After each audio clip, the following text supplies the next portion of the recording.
लोकसभा चुनाव 2024 को लेकर तमाम पार्टी चुनावी मैदान में उतर चुकी है, दमखम के साथ चुनाव लड़ने की तैयारी कर रही है। और इसी बीच लगातार तस्वीरें भी निकलकर सामने आ रही कि किस तरह से प्रत्याशी अब चुनावी मैदान में उतर चुके हैं और लोकसभा चुनाव में अपनी सीट पर जीत हासिल कैसे हो, जनता का साथ कैसे मिले, इसे लेकर पूरे दमखम के साथ अब काम करते हुए नजर आ रहे हैं। इस वक्त मेरे साथ बसपा के प्रत्याशी माजिद अली हमारे साथ मौजूद है। सर, सबसे पहले बहुत बहुत स्वागत है आपका भारत 24 पर। आपका भी बहुत शुक्रिया। आप चुनावी कैंपेन कर रहे हैं, जनता के बीच जा रहे हैं, क्या लग रहा है, कितना समर्थन मिल रहा है, क्या तस्वीर है इस वक्त? नहीं, जनता का बहुत ज़्यादा प्यार मोहब्बत मिल रही है और यहाँ की जनता को मालूम है कि यहाँ हम लोग भाईचारे के साथ जीत दर्ज करेंगे। दलित, मुस्लिम और अदर समाज के सभी लोग हमारे सपोर्ट कर रहे हैं और हम बहुत अच्छी वोटों से जीत के जाएंगे सहारनपुर से। एक तरफ प्रधानमंत्री नरेंद्र मोदी चुनावी हुंकार भरते नजर आ रहे हैं, 400 पार का नारा एनडीए की तरफ से दिया गया है, लेकिन बात यहाँ पर बीएसपी की करें तो बहुत साइलेंटली मायावती चुनावी मैदान में उतर रही है, बहुत साइलेंटली वर्क कर रही है। इसके पीछे की वजह? नहीं, आदरणीय बहन कुमारी मायावती जी सर्व समाज के साथ भाईचारा बना के टिकट डिवाइड किए और अभी यही उम्मीद है बहुजन समाज पार्टी को और हमें सब लोगों को कि हम शांति बना के बिल्कुल प्यार मोहब्बत के साथ एकजुट हो के अपना वर्क कर रहे हैं और हमें यहाँ भाजपा को शिकस्त देनी है और बहुजन समाज पार्टी को सीट जीत के देनी है सहारनपुर की। सभी दल, सभी के अपने अपने वादे, लेकिन एक सवाल यहाँ पर ये बनता है कि जनता आखिर माजिद अली को चुने तो क्यों चुने? क्या आप उनके मुद्दे को उठा रहे हैं और क्या इस वक्त जनता की तस्वीरें? माजिद को इसलिए जनता इंशाल्लाह चुनेगी कि हम यहाँ चेयरमैन रहे, हमने सर्व समाज का काम किया, किसी को कभी काम के लिए मना नहीं किया, कभी किसी के मान सम्मान में कसर नहीं रखी और वो लोग आज भी मुझे याद करते हैं कि भाई ऐसा चेयरमैन आज तक ना पहले कभी बना और शायद आगे भी कोई ना बनेगा। और इसी तवक्को से मुझे अभी भी फ़ोन आ रहा था जो हमारे ठेकेदार थे उस वक्त अदर समाज के कि चेयरमैन साहब हम रात दिन आपके चुनाव में लगे हुए, जिनको मैं आज तक मिला भी नहीं, वो लोग भी मेरे लिए वोट मांगने का काम कर रहे हैं और इसलिए वो मुझे चुनेंगे कि 75 साल में जो इनके लिए किसी ने नहीं किया वो इंशाल्लाह हम इन्हें 5 साल में करके दिखाएंगे।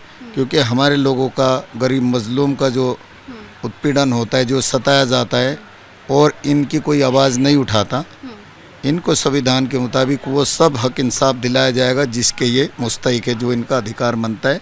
जो ये ऐसे है ना ऊपर नीचे, हम चाहते ये बराबरी पे आए और ये भी उसी मान सम्मान इज्जत के साथ जिए जैसे हिंदुस्तान का हर शहरी जीता है। देखिए, मोदी जी जितनी भी चुनावी सभा करते नजर आ रहे हैं और उस बीच 2-3 बातों का जिक्र वो बहुत कर रहे हैं, मोदी का परिवार और मोदी की गारंटी। तो यहाँ पर माजिद की क्या गारंटी है? मेरी गारंटी इंशाल्लाह यही रहेगी कि मैं सब भाइयों के साथ मिलजुल के चलूँगा और इनके हक इंसाफ के लिए लड़ाई लड़ी जाएगी और जो इनका हक बनता है लोकतंत्र में, वो लोकसभा में भी जाके डिमांड की जाएगी कि हमारे लोगों का, जिन लोगों ने मुझे प्रतिनिधि बना के यहाँ भेजा है, इनका ये हक अधिकार है, ये हमें दिया जाए। और जो यहाँ वहाँ से आने के बाद जो अदर सिस्टम में अधिकारी बने बैठे हैं कुर्सियों पे, उनका भी लगाम लगाया जाएगा संविधान के मुताबिक कि भाई किसी गरीब मजलूम के घर रात को जाने की इजाज़त आपको नहीं दी जाएगी। अगर रात में आप किसी के घर में घुसे तो आपको बंदी बना के बिठा लिया जाएगा और आपके खिलाफ़ केस दर्ज किया जाएगा। ये ज़रूर होगा इंशाल्लाह इन सब के लिए। और रही जो गारंटी आदरणीय प्रधानमंत्री जी की कह रहे हैं, ये गारंटी है कि 85% लोगों को आज 5 किलो अनाज पे तो ले आए, इससे बड़ी और क्या गारंटी चाहिए? देखिए, सरकार आती रही जाती रही, आपकी भी सरकार रही, सहारनपुर का कितना विकास हुआ?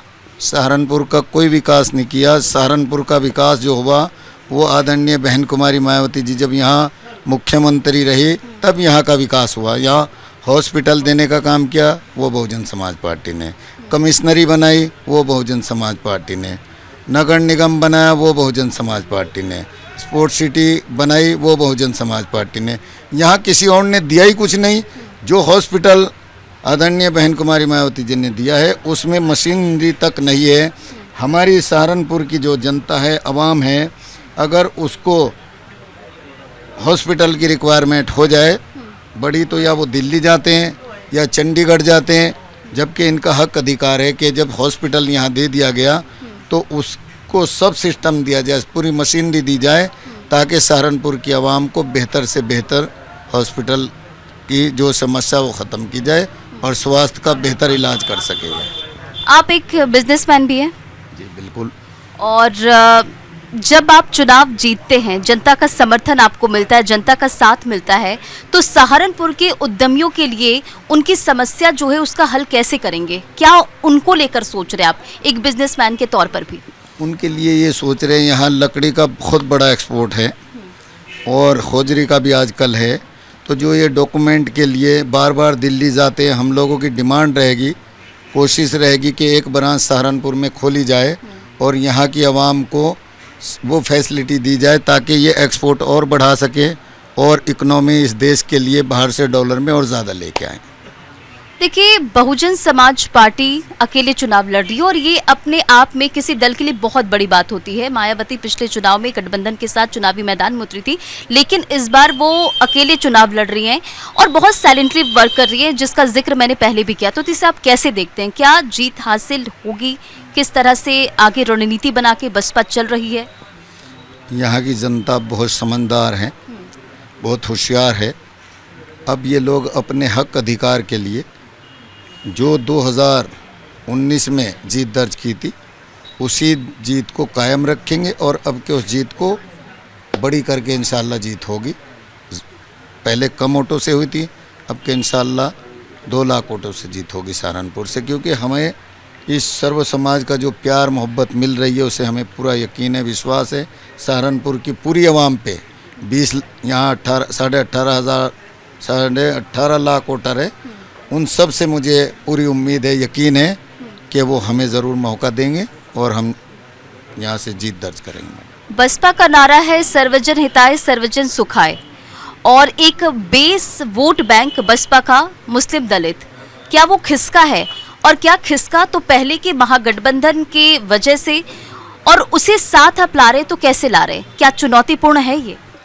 नहीं, ये चुनौतीपूर्ण नहीं, सब हमारे भाई हैं, सब हम एक साथ रहते हैं, एक साथ चलते हैं। वो वही जो पहले चुनाव लड़े थे 2019 में, सेम उसी पैटर्न पे चुनाव हो रहा है और सब लोग हमें समर्थन दे रहे हैं। दलित, मुस्लिम, अदर समाज के सब लोग, उसी पैटर्न पे जीत दर्ज होगी। हमारे लिए यहाँ कोई चुनौती वाली बात नहीं है, सबका प्यार मिल रहा है और हमें सबके लिए काम करना है इंशाल्लाह। आखिरी सवाल मेरा आपसे कि 5 प्राथमिकताएं, अगर जनता का समर्थन आपको मिलता है, जनता आपके सिर पर ताज पहनाती है, तो वो 5 प्राथमिकताएं क्या होगी? सबसे पहली तो यही होगी कि सबको हम लोग एक नज़र से देखें, सबको वो सम्मान, वो इज़्ज़त दिलाए जिसके ये हकदार है। कभी किसी को ऐसा महसूस ना हो कि भाई यहाँ कोई मुस्लिम सांसद है या क्या है, उसको ऐसा महसूस हो कि उनका अपना भाई है, उनके अपने परिवार का है और वो खुशी खुशी हमें मिले और हम उनकी जो भी समस्या है उसको पूरी करें। सबसे फर्स्ट प्रायोरिटी पे तो ये होगा। सेकंड पे ये होगा कि सहारनपुर में जो हॉस्पिटल की फैसिलिटी नहीं है, हमारी डिमांड होगी कि यहाँ एम्स के तर्ज पे बेहतर से बेहतर इनको हॉस्पिटल की सुविधा दी जाए ताकि इनको चंडीगढ़ और दिल्ली ना जाना पड़े। और जो बच्चे हैं हमारे बेरोज़गार घूम रहे हैं, इनको डिमांड की जाए ज़्यादा से ज़्यादा अच्छी नौकरी मिले और इनको रोज़गार ज़्यादा से ज़्यादा दिलाने की कोशिश करेंगे, सरकार से जाएंगे, डिमांड रखेंगे। और एक और डिमांड रहेगा, यहाँ जो उद्योग फैल रहा है, अगर इसको फ्री जोन बना दिया जाए तो इन लोगों को और ज़्यादा फ़ायदा मिलेगा और देश का उसमें इकनॉमी और ज़्यादा बाहर से आएगा। ये यहाँ की सहारनपुर की आवाम देश का ज़्यादा भला कर सकती है अगर यहाँ फ्री जोन बना दिया जाए, क्योंकि यहाँ हौजरी का भी काम बहुत अच्छा है और फर्नीचर का भी बहुत ही खूबसूरत काम है, जो पूरी दुनिया में इसकी डिमांड है, उसको भी हम कराने की कोशिश करेंगे यहाँ पे। बहुत बहुत शुक्रिया माजिद अली जी हमसे बातचीत करने के लिए। तो बसपा के प्रत्याशी माजिद अली को आप सुन रहे थे, जिन्होंने बताया कि क्या वो मुद्दे लेकर चुनावी मैदान में उतर रहे हैं, क्या उनकी प्राथमिकताएं। हालांकि चुनावी समीकरण की सहारनपुर की बात करें तो बसपा और कांग्रेस ने मुस्लिम चेहरे पर दांव खेला है और बीजेपी ने एक हिंदू पर दांव लगाया। हालांकि देखिए, पार्टियां पूरी रणनीति के साथ चुनावी मैदान में उतर रही है, लेकिन जनता जनार्दन आने वाले समय में 4 जून को फैसला करेगी कि किसके सिर पर वो ताज बनाएगी। फिलहाल भारत 24 पर खबरों का सिलसिला जारी है। पल पल की अपडेट लगातार भारत 24 पर आप देखते रहेंगे। कैमरा पर्सन विवेक शुक्ला के साथ मैं रंजना रावत।